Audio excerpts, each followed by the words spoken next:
Hello বন্ধুরা, আজকে মজার একটা পিঠা বানাবো।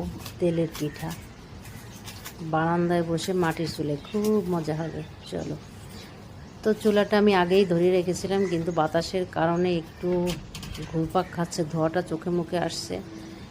তো আস্তে আস্তে ধরে গেছে চুলাটা। এখন তেল গরম হয়ে যাওয়ার পরে আমি যে কলা, চালের গুঁড়া, তারপরে চিনি, লবণ দিয়ে যে গোলাটা করে রেখেছিলাম সেটা তেলের ভিতরে ছেড়ে দিলাম। তো আজকে তেল পিঠা বানাচ্ছি। আস্তে আস্তে সব পিঠাগুলো বানিয়ে নিব, একটু সময় লাগবে। অনেকগুলো কলা এনেছিলাম বাড়ি থেকে, তো সব কলাগুলো পেকে একেবারে কালো হয়ে গেছে, নষ্ট হয়ে যাচ্ছে। তো ভাবলাম যে কি করা যায়, তেল পিঠা বানিয়ে রাখি, তাহলে 2-3 দিন বসে খাওয়া যাবে।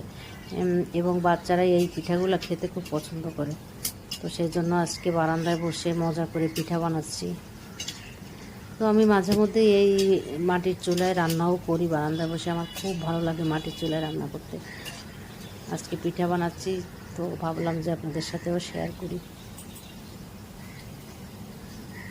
একবারে এক কড়াইতে হবে না, 2-3 বার করে দেওয়া লাগবে। তো এগুলা হয়ে গেছে, এগুলো উঠিয়ে নিতে হবে।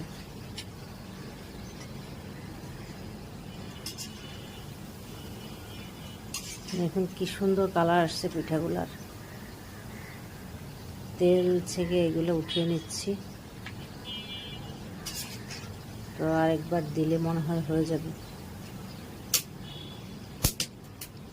আজকের ওয়েদারটা খুব একটা গরম না, হালকা বৃষ্টি পড়ছে, এই জন্য ভালো লাগছে। খুব একটা গরম লাগছে না, পিঠা বানাতে ভালোই লাগছে। আর হালকা বাতাস আছে বারান্দায়, ভালোই লাগছে। তো আরেকবার দিয়ে দিচ্ছি, এগুলো দিলেই হয়ে যাবে। আজকে কিন্তু আমি কারোর সাপোর্ট ছাড়াই ভিডিও তৈরি করছি। তো স্ট্যান্ড দিয়ে দেখতেই পাচ্ছেন, স্ট্যান্ড দেখা যাচ্ছে। তো ভালো লাগলে আমার ভিডিওটি কমেন্ট করবেন, লাইক করবেন, শেয়ার করবেন। অবশ্যই জানাবেন যে আমার ভিডিওটি কেমন লাগে আপনাদের। তো দেখুন তেল পিঠা হয়ে গেছে, কি সুন্দর কালার আসছে।